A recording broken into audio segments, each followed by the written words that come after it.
गुरुर्ब्रह्मा गुरुर्विष्णुर् गुरुर्ब्रह्मा गुरुर्विष्णुर् गुरुर्देवो महेश्वरः गुरुर्देवो महेश्वरः गुरुसाक्षात् परब्रह्म गुरुर्साक्षात् परब्रह्म तस्मै श्री गुरवे नमः तस्मै श्री गुरवे नमः। ॐ नमो भगवते वासुदेवाय ॐ नमो भगवते वासुदेवाय ॐ नमो भगवते वासुदेवाय ॐ नमो भगवते वासुदेवाय ॐ नमो भगवते वासुदेवाय वासुदेवाय वासुदेवाय। प्रेम से बोलो श्री कृष्ण भगवान की जय, गौरा पार्वती की जय। एक बार बोल दो ना राधे राधे। भोलेनाथ भंडारी की जय। प्यारे भक्तों, श्री हरि सचित्र श्री भागवत सुधा सागर सुख सागर भगवान वेद व्यास कृत श्री मद् भागवत 12 स्कंधों की सरल हिंदी व्याख्या श्लोक सहित प्रस्तुति हो रही है। आप इस यज्ञ में अवश्य शामिल होइए और भगवान की शरणागत में जाने की चेष्टा कीजिए। ये ग्रंथ जो है सभी प्राणियों का संकट मोचन है, इसलिए इससे ना चूके। तो एक बार बोलो श्री कृष्ण भगवान की जय। मित्रों, 10वां अध्याय आज शुरू करने जा रहे हैं। ध्यान से सुनिएगा। श्री कृष्ण का द्वारका गमन। शौकीन जी ने पूछा, धर्म का शिरोमणि महाराज युधिष्ठिर ने अपनी पैतृक संपत्ति को हड़प जाने के इच्छुक आताताइयों का नाश करके अपने भाइयों के साथ किस प्रकार से राज्य शासन किया और कौन कौन से काम किए, क्योंकि भोगों में तो उनकी प्रवृत्ति थी ही नहीं। इसलिए मित्रों ध्यान से सुनिएगा, बहुत अच्छा प्रसंग है। शौकीन जी ने पूछा कि धार्मिक शिरोमणि महाराज युधिष्ठिर ने अपनी पैतृक संपत्ति को, जो उनकी अपनी संपूर्ण संपत्ति थी, युधिष्ठिर की संपत्ति को हड़प जाने के इच्छुक आताताइयों का नाश करके अपने भाइयों के साथ किस प्रकार से, यानी कि जब महाभारत समाप्त हुआ और जो लोग शामिल थे कौरव पांडव में, जो उनकी संपत्ति छल कपट से छीन ली थी, उसके लिए उन्होंने क्या क्या किया, साथ किस प्रकार से राज्य शासन किया और कौन कौन से काम किए, क्योंकि भोगों में तो उनकी प्रवृत्ति थी नहीं। सूत जी कहते हैं, संपूर्ण सृष्टि को उज्जीवित करने वाले भगवान श्री हरि परस्पर की कलहारणी से दग्ध कुरुवंशी को पुण्य अंकुरित कर और युधिष्ठिर को उनके राज्य सिंहासन पर बैठाकर बहुत प्रसन्न हुए। तात्पर्य ये हुआ कि संपूर्ण सृष्टि को उज्जीवित करने वाले भगवान श्री हरि है, जो पूरे संसार को प्रकाश देते हैं, क्योंकि भगवान ही विष्णु नारायण है, भगवान ही सूर्य नारायण है, जो सबको प्रकाश देते हैं। तो श्री हरि पर सब पर की कलहागिनी से दग्ध कुरुवंशियों को पुण्य अकुंत्रित कर और यानी कि दोबारा से उनको राजगद्दी और संसार को और अपनी प्रजा को राजा जो करते हैं उसको चलाने का सारा मार्गदर्शन दिया और कुरुवंशों को पुण्य अंकुरित कर और युधिष्ठिर को उनके राज्य सिंहासन पर बिठाकर बहुत प्रसन्न हुए। भीष्म पितामह और भगवान श्री कृष्ण के उपदेशों के स्वर्ण से उनके अंतःकरण में विज्ञान का उदय हुआ और भ्रांत जो उनके अंदर एक भ्रम था तो भ्रांत मिट गई कि ये वास्तव में संसार क्या है। वो सारा का सारा भगवान श्री कृष्ण और भीष्म पितामह ने अपने उपदेशों के अनुसार और उनको स्वर्ण से मतलब उन्होंने जो स्वर्ण किया था उनके अंतःकरण में विज्ञान का उदय हुआ और भ्रांति मिट गई। भगवान के आश्रय में रहकर वे समुद्र पर्यटन सारी पृथ्वी का इंद्र के समान शासन करने लगे।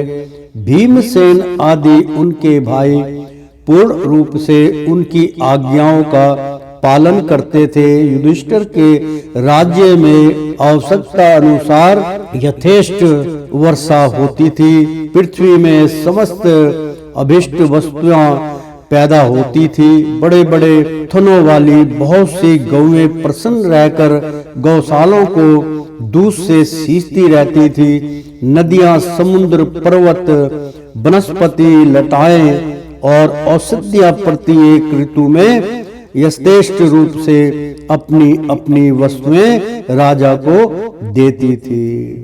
अजात शत्रु आजकल तो जैसे अब टेस्ट होता है तो हम जो है टेस्ट की चोरी करते हैं, जो कमाते हैं उसमें उनका कर होता है जिससे ये संसार चलता है, जिससे अपना देश चलता है। तो कर देना भी एक परंपरा है, वो भी त्रेता युग से चली आ रही है।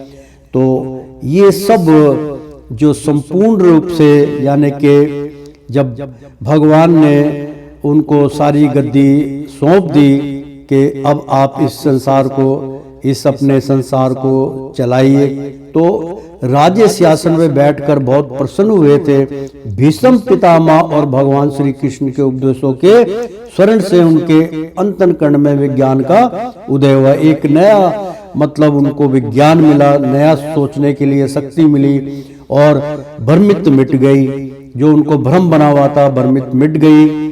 भगवान के आश्रय में रहकर मतलब भगवान के सहारे, भगवान के संग रहकर वे समुद्र पर्यंत सारी समुद्र समेत सारी पृथ्वी का इंद्र के समान, जैसे इंद्र ने 14 लोकों में अपना विजय का पताका फैलाया, इंद्र के समान शासन करने लगे जैसे इंद्र शासन करते थे।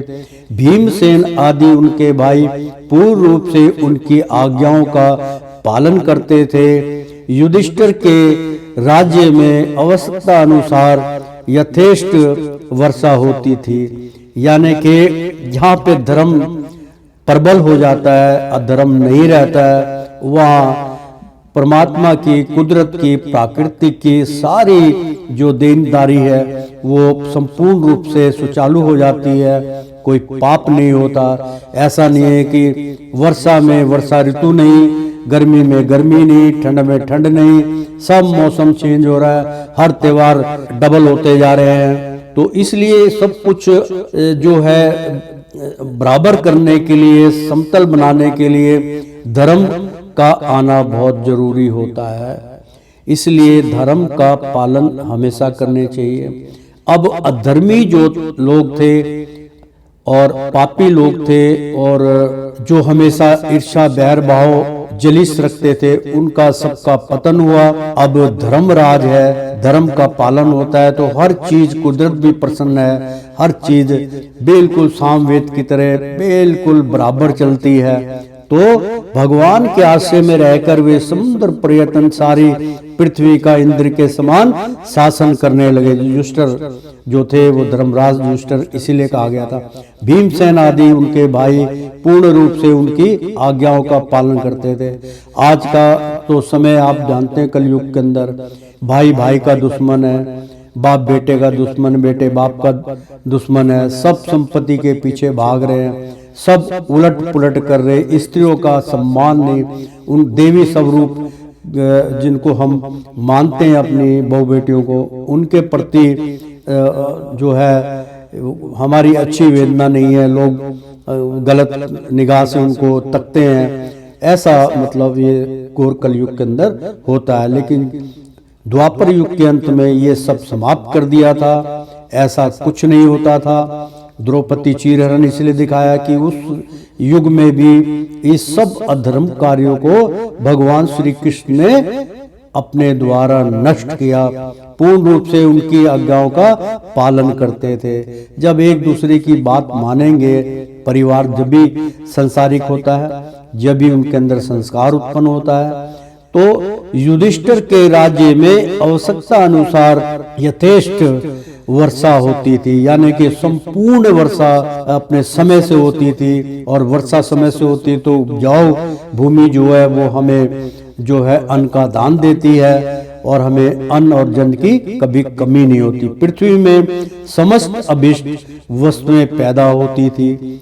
आज के युग में नहीं कि हम अब काम कर रहे हैं, हम तेजाब का काम कर रहे हैं, पोल्यूशन का काम कर रहे हैं, हम प्लास्टिक का, उसकी स्मेल, उसका पानी, वो गंदा पानी हम अपने बड़े नाले के अंदर डाल देते हैं, जहाँ पे बड़े बड़े नाले होते हैं उसमें डाल देते हैं। तब के वो पानी को जो है वो अलाउ नहीं है। बरसाती नाले होते हैं, इन्हीं नालों में से पानी जब बरसातों में इकट्ठा होके बड़ी बड़ी नदियों में जाता है, जमुना जी में जाता है, गंगा में जाता है, तो वो उसको शुद्धिकरण करके हमें पीने के योग्य बनाया जाता है। लेकिन लोग कहाँ समझते हैं, लोग तो अपना मतलब ही है, गंदा पानी होगा दूसरे के द्वार पे थूक देना, दूसरे के द्वार पे गंदगी फैला देना, कूड़ा करकट इतना जमा करते हैं कि व्यर्थ कूड़े को जमा कर करके इतना कूड़ा हो जाता है कि समस्या सरकार की पैदा कर देते हैं।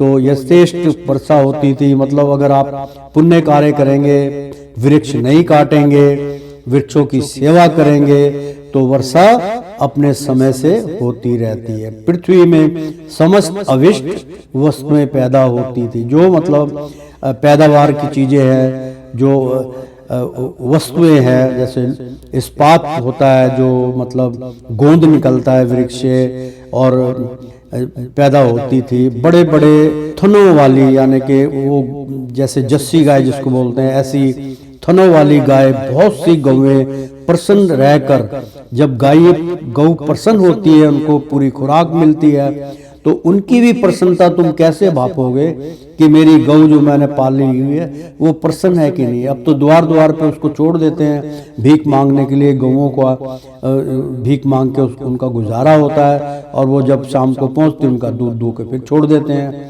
तो वो बेचारी अंदर से दुखी है कि मेरा सेवादार जो है वो मेरी सेवा नहीं कर पाता, इसलिए दूध भी वो जहाँ 5 किलो दूध देना वहाँ 2 किलो दे के ठप हो जाती है। ये बड़ा अच्छा प्रसंग है, ज्ञान स्रोत है ये। तो प्रसन्न रहकर गौशालाओं को दूध से सींचती रहती थी, मतलब उनके रहन सहन का अच्छा पालन होता था। तो वो यानी कि गौशाला के अंदर दूध इतना होता था कि समझ लीजिए कि दूध की नदियां बह जाती थी। तो नदियां, समुद्र, पर्वत, वनस्पति, लताएं और औषधियां प्रत्येक ऋतु में यथेष्ट रूप से, यानी कि अधिक से अधिक अपनी अपनी वस्तुएं राजा को देती थी। मतलब वो जब खेती होती थी, बड़ी उपजाऊ होती थी, और या फिर उसमें जो औषधियां उत्पन्न होती थी जो बड़ी कीमती होती थी, सब राष्ट्रीय राजा कोष में जमा कर देते थे। वहाँ के ऐसे लोग थे, और राजा के प्रति उनकी वेदना थी, राजा के प्रति वो प्यार करते थे। और जो आदमी राजा के प्रति प्यार करता है, समझ लिए अपने देश से प्यार करता है। यहाँ तो हमारा नमक खाते हैं और फिर नमक हरामी कर देते हैं। ये संसार का तो ये रीत चल रही है। राजा को देती थी। अजात शत्रु महाराज से युधिष्ठिर के राज्यों में किसी प्रवीण को कभी भी आधि विवादी अथवा दैविक, भौतिक और आत्मिक क्लेश नहीं होते थे, क्योंकि किसी चीज की जब कमी नहीं होती थी तो ना कोई उसका शत्रु होता था। अब आज के टाइम में हम अपने धर्म के पीछे मरे जा रहे हैं, लड़ रहे हैं, युद्ध हो रहा है, जगह के पीछे लड़ रहे हैं। अरे 2 वक्त की रोटी के अलावा इंसान को कुछ नहीं चाहिए मित्रों। सिर्फ 2 वक्त की रोटी प्रेम से मिल जाए, शांति मन में हो, हमने क्या करना है।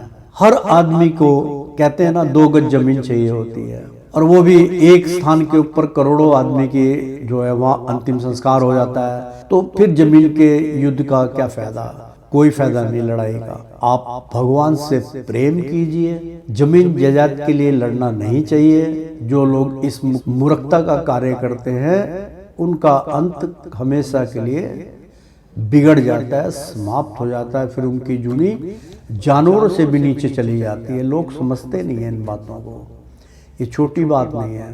अब बताइए, मैं सारा दिन काम करके आया हूँ, मुझे क्या चाहिए, मुझे आराम की भी जरूरत नहीं है। काम करके आया हूँ, ठीक है, वो अब बैठेंगे संध्या में कुछ भगवान का भजन करेंगे, कीर्तन करेंगे, सत्संग करेंगे। टाइम पास नहीं होगा, हम सत्संग करेंगे। ये नहीं कि हम ताश बैठना शुरू कर देंगे या गालियां देना या बुराइयां करना शुरू करेंगे। कुछ नहीं आपको मिलेगा। आपकी जो असली कमाई है, ये एक शास्त्र में बता रहे हैं कि आप भगवान से प्रेम कीजिए, भगवान से जुड़िए।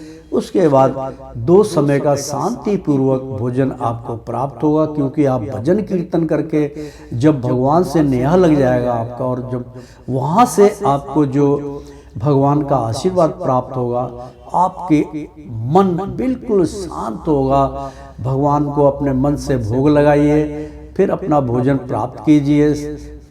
यही चाहिए संसार में। ये तेरा, ये मेरा, ये मैं ऊंचा हूँ, ये मैं नीचा हूँ, कुछ नहीं। परमात्मा ने आने और जाने का मार्ग एक ही बतलाया है, और किसी मार्ग से कोई उत्पत्ति नहीं होती। इसलिए मित्रों, अपने देश से प्रेम करो, अपने राजा से प्रेम करो, क्योंकि राजा से आप प्रेम करेंगे तो राजा का जो भी कार्य होगा वो प्रजा के हित में होता है। अब प्रजा ही पृथक पृथक हो जाएगी तो राजा बेचारा क्या करेगा। राजा तो हमेशा सुख शांति की प्राप्ति के लिए गद्दी चलाता है। तो प्रेम से बोलो श्री कृष्ण भगवान की जय। तो अपने बंधुओं का शोक मिटाने के लिए और अपनी बहन सुभद्रा की प्रसन्नता के लिए भगवान श्री कृष्ण कई महीनों तक हस्तिनापुर में ही रहे। फिर जब उन्होंने राजा युधिष्ठिर से द्वारका जाने की अनुमति मांगी, तब राजा ने उन्हें अपने हृदय से लगाकर स्वीकृति दे दी। भगवान उनको प्रणाम करके रथ पर सवार हुए। भगवान श्री कृष्ण स्वयं राजा को प्रणाम किया, तो उनके जो कर्म थे, उनके कुल कर्म थे, उनको उन्होंने प्रणाम किया। सत्य को प्रणाम किया, धर्म को प्रणाम किया, क्योंकि युधिष्ठिर जो थे वो धर्मराज थे, वो हमेशा सत्य का साथ देते थे। और उनसे जो अधर्म थोड़ा बहुत जैसे जुआ, वो भगवान श्री कृष्ण की लीला थी, क्योंकि वो लीला का अगर रचयिता नहीं होते तो अधर्म कैसे समाप्त होता। इसलिए भगवान स्वयं युधिष्ठिर से द्वारका जाने की, क्योंकि भगवान श्री कृष्ण जो थे वो द्वारकाधीश थे, द्वारका में रहते थे, समुद्र किनारे उनकी द्वारका थी। तो द्वारका जाने की अनुमति मांगी, हालांकि उनको अनुमति मांगने की आवश्यकता नहीं थी, फिर भी उन्होंने अपने नम दिल से और उस सत्य को प्रणाम किया जिसकी युधिष्ठिर सेवा कर रहे थे, मांगी। तब राजा ने, मतलब राजा युधिष्ठिर जो थे, उन्हें अपने हृदय से लगाकर स्वीकृति दे दी। अपने हृदय से लगा के भगवान को जाने के लिए आमंत्रित किया कि आप मुझसे ऐसा क्यों उम्मीद रखते हैं, आप जाना है तो आप जाइए। और उनको अपने हृदय से लगा के भगवान उनको प्रणाम करके, फिर भगवान ने उनको प्रणाम किया करके रथ पर सवार हुए। कुछ लोगों ने, समान उम्र वालों ने उनका आलिंगन किया और कुछ छोटी उम्र वालों ने प्रणाम, जो समान उग्र बराबर के थे, जो बुजुर्ग थे उम्र वालों ने उनका आलिंगन किया, यानी कि दंडवत प्रणाम किया। और कुछ छोटी उम्र वालों ने उनको प्रणाम किया। उस समय सुभद्रा, द्रौपदी, कुंती, उत्तरा, गंधारी, दृष्टात, युवेंसु और कृपाचार्य, निकुल, सहदेव, क्योंकि कृपाचार्य जो थे वो अपना बच गए थे महाभारत में, और उन्होंने जो है अपना प्रायश्चित करने के लिए कौरव में जो रह गए थे, मतलब जो गंधारी थी और धृतराष्ट्र थे, उनसे क्षमा याचना करके और अपने आप को कुंती से क्षमा मांग के और कृपाचार्य जो अपने आप को वहां से भगवान की शरणागत में जाने के लिए तैयार हो गए। अपना मतलब जो है कि मैंने जो पाप किए उसका मैं प्रायश्चित करूं। तो नकुल, सहदेव, भीमसेन, धौम्य और सत्यवती आदि सब मूर्छित से हो गए, मतलब उदास हो गए कि भगवान श्री कृष्ण अब जा रहे हैं। तो देखिए कितने बड़े बड़े लोग, क्योंकि भगवान जब इतना रास लीला दिखा के सब कुछ दिखा के, उस समय सुभद्रा मतलब जो भगवान श्री कृष्ण की जो है बहन थी और द्रौपदी पांचों पांडवों की पत्नी थी और कुंती देवी माँ थी और उत्तरा उनकी मतलब जो है बधू थी, यानी कि अभिमन्यु की पत्नी थी उत्तरा, गंधारी जिनके आंखों में पट्टी बंधी थी, धृतराष्ट्र जो नेत्रहीन थे, युयुत्सु मतलब जो उनके सहयोगी थे, कृपाचार्य, नकुल, सहदेव, भीमसेन, धौम्य और सत्यवती आदि सब मूर्छित से हो गए। वे सांगण पणि श्री कृष्ण का विरह नहीं सह सके। भगवान दत्त सत्य पुरुषों के मतलब भगवत सत्यु पुरुषों के संग से जिनका दुर्संग छूट गया है, वह विचारशील पुरुष भगवान के मधुर मनोवर सुरेश को एक बार फिर सुन लेने पर फिर उसे छेड़ने की कल्पना भी नहीं करता। उन्हीं भगवान के दर्शन तथा स्पर्श से, उनके साथ आलाप करने से तथा साथ साथ ही साथ सोने, उठने, बैठने और भोजन करने से उनका संपूर्ण हृदय उन्हें संप्रेत हो चुका था। वे पांडव भला उनका विरह कैसे सह सकते थे? उनका चित्त द्रवित हो रहा था। वे सब निर्मेश नेत्रों से भगवान को देखते हुए स्नेह बंधन से बंध कर जहां तहां दौड़ रहे थे। भगवान श्री कृष्ण के घर से चलते समय उनके बंधुओं की स्त्रियों के नेत्र उत्कंठा वंश उमड़ते हुए आंसुओं से भर आए, परंतु इस भय से कि कहीं यात्रा के समय असुकुन ना हो जाए, उन्होंने बड़ी कठिनाइयों से उन्हें रोक लिया। भगवान के प्रस्थान के समय मुद्रण, संदू, भेरी, वीणा, ढोल, नरसिंगे, धुंधरी, नागरे यानी के लंगाड़े, ये सब मतलब उनके जो उसमें मृदंग जैसे होता है, मृदंग बजाते हैं, दोनों तरफ पतली ढोलक होती है। आज भी मतलब कर्नाटक में इसकी जो है वो बहुत मानता है। भगवान श्री कृष्ण के मंदिरों में अभी जो है जो कीर्तन भाव होता है, इस्कॉन टेम्पल जो उसमें मृदंग होता है। मृदंग कईयों को पता नहीं है। भगवान के प्रस्थान के समय मृदंग होता है, ढोलक लंबी वाली, एक चौड़ी होती है, लंबी वाली ढोलक, उसकी आवाज़ बड़ी तिखी निकलती है। मृदंग, शंख यानी कि शंख की ध्वनि, और भेरी होता है, एक चिमटा नहीं होता उस तरीके का भेरी, और वीणा मतलब जो भगवान नारायण भगवान नारद जी के हाथ में हमेशा वीणा रहती थी, वो ढोल मतलब बड़ा वाला ढोल।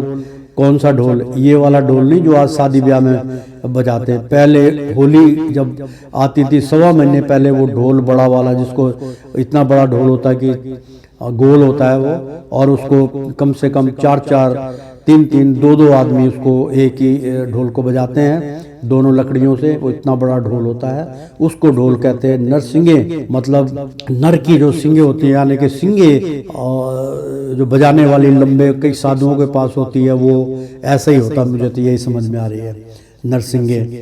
तो धुंधरी, नंगारे, धुंधरी बजाने के लिए जो घुंघरू, चनकार होती है, घुंघरू की, धुंधरों की, वो लंगाड़े वो उसको ही बोलते हैं, ढोल जैसे होते हैं लंगाड़े, वो जो 4-4 5-5 बंदे बजाते हैं उसको लंगाड़े बोलते हैं, गोल होते हैं, वो मंदिरों में आज भी हैं।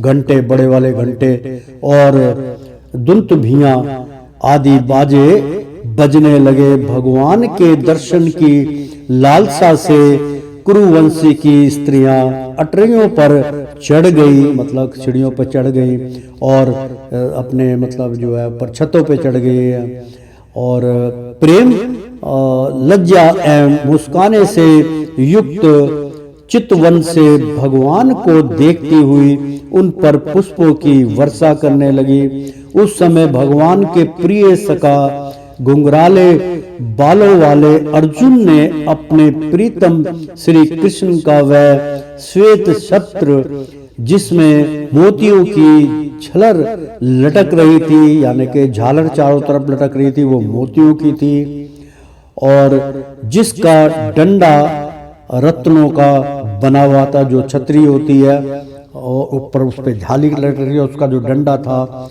वो रत्नों से सजा हुआ था, हीरे मोती जवाहरात से सजा हुआ था, अपने हाथ में ले लिया और उद्र और सत्य की बड़े विचित्र चंवर हिलाने लगे, घुमाने लगे भगवान के शीश के ऊपर, तो डुलाने लगे। मार्ग में भगवान श्री कृष्ण पर चारों ओर से पुष्पों की वर्षा हो रही थी। बड़ी ही मधुर झांकी थी, जहां तहां ब्राह्मणों के दिए हुए सत्य आशीर्वाद सुनाई पड़ रहे थे।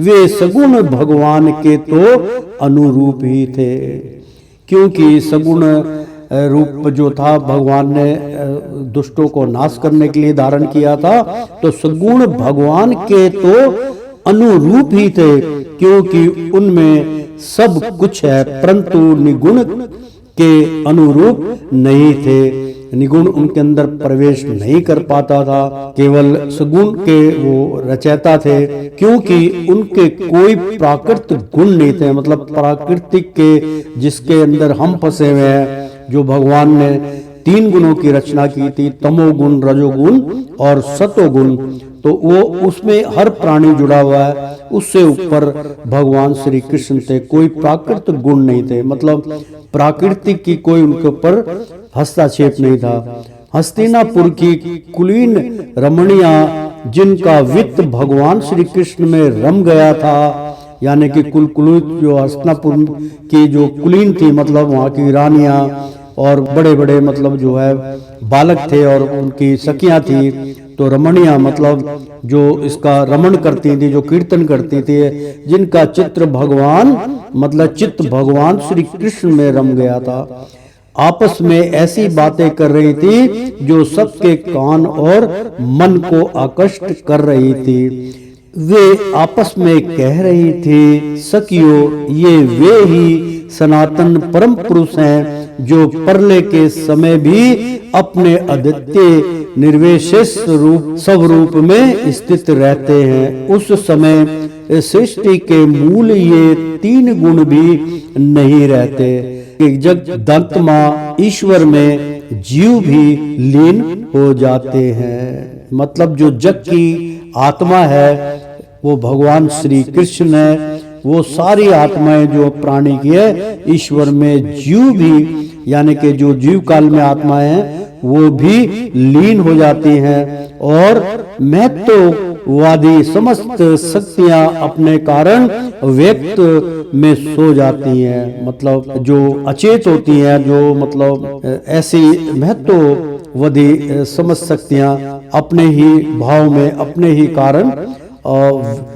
वह व्यक्त में सो जाती है। उन्होंने ही फिर अपने नाम रूप रहित सब रूप में नाम रूप के निर्माण की इच्छा की, तथा अपनी काल शक्ति से प्रेरित प्राकृतिक का जो कि उनके अंशभूत जीवों को मोहित कर लेती है और सृष्टि की रचना में प्रवृत्त रहती है, अनुसरण किया और व्यवहार के लिए वेद आदि शास्त्रों की रचना की। इस जगत में जिसके स्वरूप का साक्षात्कार जितेंद्रिय योगी अपने प्राणों को वश में करके भक्ति से प्रफुल्लित निर्मल हृदय में किया करते हैं।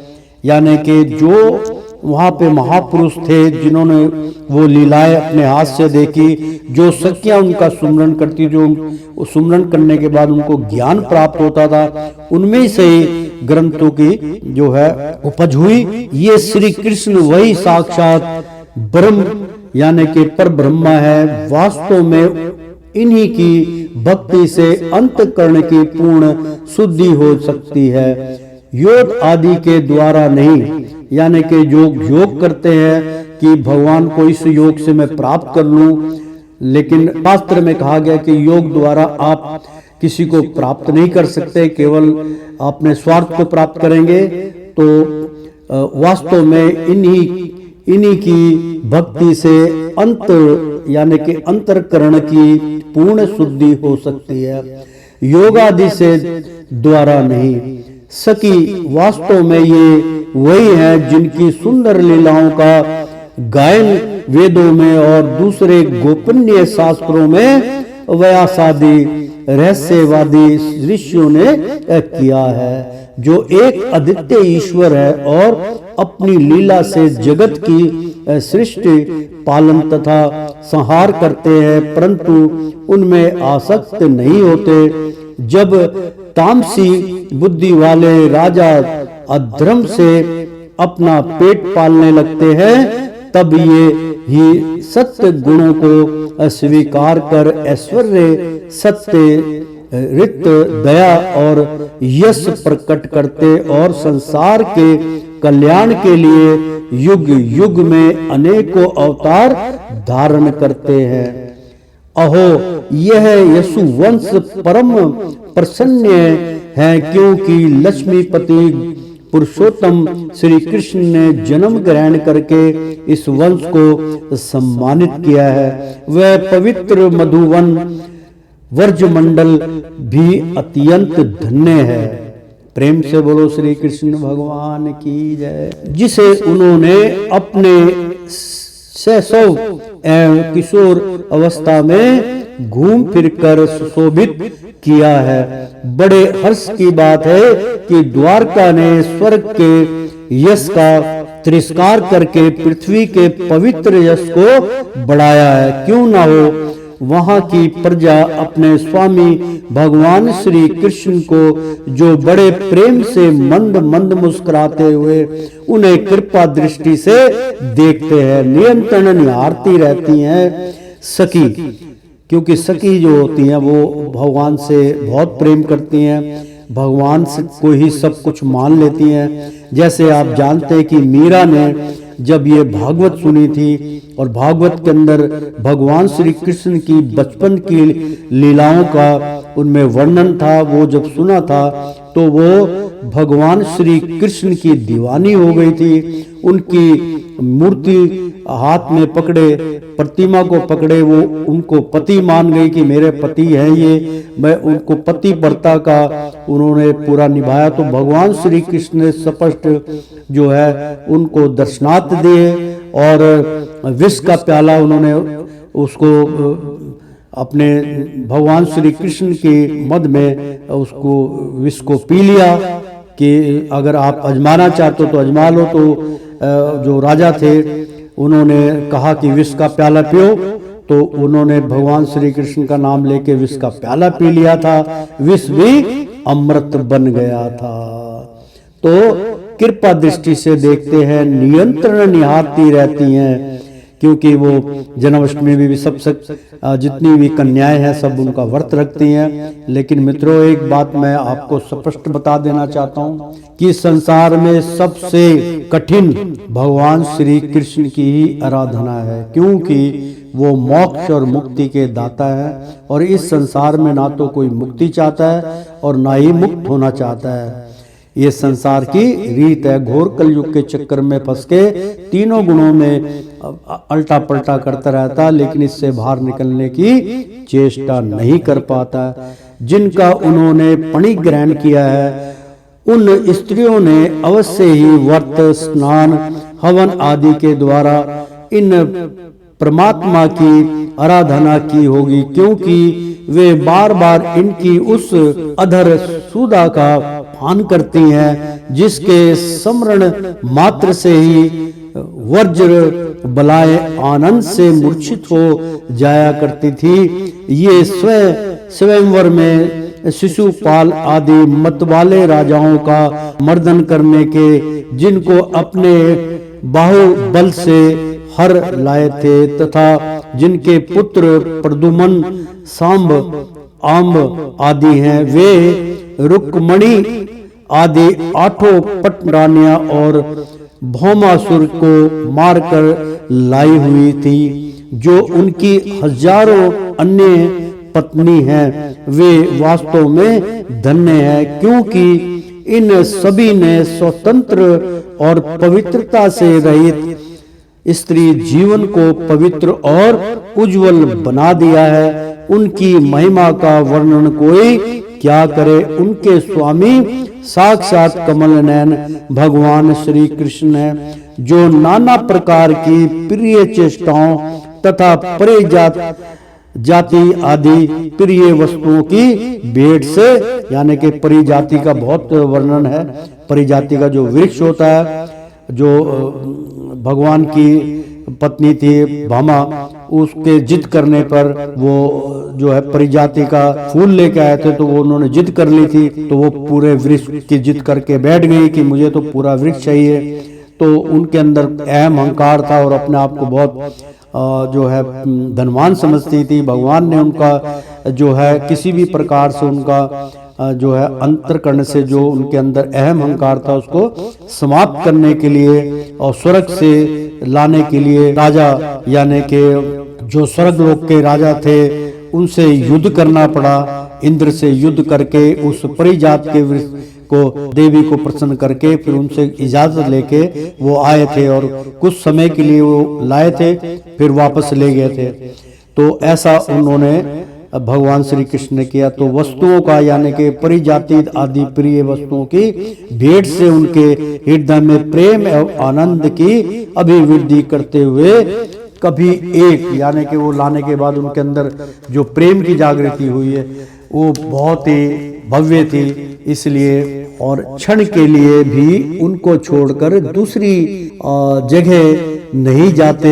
हस्तिनापुर की स्त्रियां इस प्रकार बातचीत कर ही रही थी कि भगवान श्री कृष्ण मंद मुस्कुराए और मुस्कुरा कर, यानी कि श्री कृष्ण मंद मुस्कान और प्रेम पूर्ण चित्तवन से उनका अभिनंदन करते हुए वहां से विदा हो गए। अजात शत्रु युधिष्ठिर ने भगवान श्री कृष्ण, मतलब जो शत्रु से आजाद हो चुके थे, युधिष्ठिर ने भगवान श्री कृष्ण की रक्षा के लिए हाथी, घोड़े, रथ और पैदल सेना उनके साथ कर दी। उन्हें स्नेह होवश यह शंका हो गई थी कि कहीं रास्ते में शत्रु इन पर आक्रमण ना कर दे, क्योंकि आजाद लिखा हुआ है इसमें। आजाद शत्रु युधिष्ठिर ने, यानी कि जो आजाद कराने वाले युधिष्ठिर सोचने लगे कि भगवान श्री कृष्ण रक्षा के लिए हाथी, घोड़े, रक्षा और पैदल सेना उनके साथ कर दी। उन्हें स्त्रीवश वह शंका में खो गए थे और होई आई थी कि कोई शंका का विषय बन गया था कि कहीं रास्ते में शत्रु इन पर आक्रमण ना कर दे। सुदृढ़ प्रेम के कारण, यानी कि सुदृढ़ एक अछूता प्रेम होता है जो दृढ़ संकल्प करता है, और दृढ़ प्रेम करने के कारण कुरुवंशी पांडव भगवान के साथ बहुत दूर तक चले गए। वे लोग उस समय भावी विरह से व्याकुल हो रहे थे।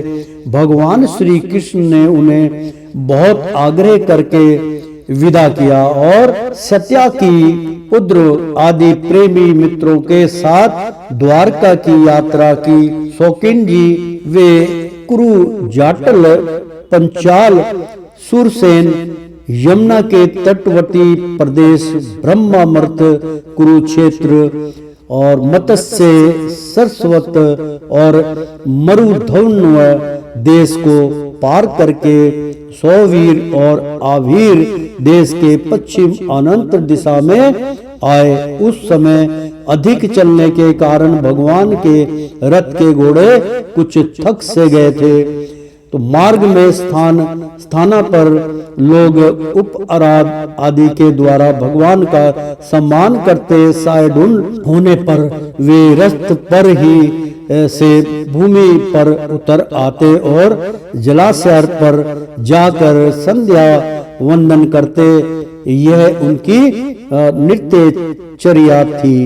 तो मित्रों, मैं इसका उच्चारण कर देता हूँ, थोड़ा बहुत अच्छा प्रसंग है। उन्हें बहुत आग्रह करके विदा किया, यानी कि भगवान श्री कृष्ण ने पांचों पांडवों को बहुत आग्रह करके रिक्वेस्ट करके कि आप अपने शासन को संभालिए, अपने राजा को संभालिए, अभी मुझे बहुत कुछ करना है, मैं अपना द्वारका में जा रहा हूँ। तो वो उनको सत्य किया, ने बहुत सत्य की यकीन दिलाया। उद्रू मतलब कि आप ज्यादा परेशान मत होइए। आदि प्रेम मित्रों के साथ, मतलब जो उनके आदि प्रेमी थे, जो उनके साथ संग रहते थे, साथ जाने वाले थे, प्रेमी मित्रों के साथ द्वारका की यात्रा की। शौकीन जीवे कुरु जांडल पंचाल सूरसेन, यानी कि बड़े बड़े जो राजा थे, यमुना के तटवर्ती प्रदेश ब्रह्मावर्त कुरुक्षेत्र, मतलब कुरुक्षेत्र का तो आपने नाम सुना होगा कि मत्स्य, सरस्वत ये नदियों का नाम है, और मरुधन्व देश को पार करके सारे यात्रा करके सौवीर और आभीर देश के सारे जो सौवीर देश थे और आभीर देश के, यानी कि उनसे परे और के देश से पश्चिम अनंत देश में आए। और उस समय अधिक चलने के कारण भगवान के, क्योंकि उन्होंने जब पांडव नगरी छोड़ी तो वहां से जाने के लिए भगवान ने पूरे संसार का भ्रमण किया था। कहने का तात्पर्य ये है कि पूरे संसार का, क्योंकि इनका ब्रिजमान हर, तो कोई यूएसए का नाम लेगा, कनाडा, ये autumn Pakistan, Hindustan, Muslim country, सब में भगवान श्री कृष्ण के चरणामृत पड़े थे। वो हर स्थान पर हैं, कोई भी कहीं से उनको याद करेगा वो उसी में वो थे। तो मरुधन्व देशों को पार करके, जो बाहर के देश थे उनको भी पार करके, सौवीर और आभीर देश के, मतलब जो बाहर के और अंदर के देश थे, पश्चिम, यानी कि पश्चिम सभ्यता में जो देश आते हैं, अनंत देश में आए। उस समय अधिक चलने के कारण भगवान के रथ के घोड़े कुछ थक से गए थे और मार्ग में स्थान स्थान पर लोग, जहां से उनकी सवारी निकलती थी, उपहार दे के, यानी कि उनके उपहार के जो मूल वो थे, फूल थे, हार थे फूलों के द्वारा भगवान का सम्मान करते, उनके ऊपर फूलों की माला डालते, फूलों का उनको वर्षा करते। तो साय डाल होने पर, यानी कि जब शाम का समय होता था तो सब शाम ढलने लगती थी, होने पर वे रथ पर से भूमि पर उतर आते। भगवान श्री कृष्ण रथ पे सवार रहते थे, लेकिन संध्या के टाइम में वो रथ से नीचे उतर आते थे, भूमि पर उतर आते थे और जलाशय पर, मतलब जल के किनारे जाकर संध्या वंदन करते। और यह उनकी नित्य चर्या थी, मतलब सुबह और शाम जो नित्य चर्या का यहाँ पे बतलाया है कि भगवान श्री कृष्ण की भक्ति कैसे वो थी, कैसे वो जब पूरे संसार के रचयिता थे तो संध्या का भी वो जोत प्रचंड किया करते थे। नदी थी तो नदी के किनारे वो अपना जो है, जो चलचर्या होती है, स्नान करके, यानी कि जलाशय पर जाकर संध्या वंदना करते, भगवान का नाम लेते, पानी में अर्घ देते, पानी में खड़े हुए आते थे, स्नान करते थे। यह उनकी नित्यचर्या थी, यानी कि चाहे कुछ भी हो जाए, वो शाम के टाइम और सुबह के टाइम सूर्य को जल और शाम को नित्यचर्या थी उनकी।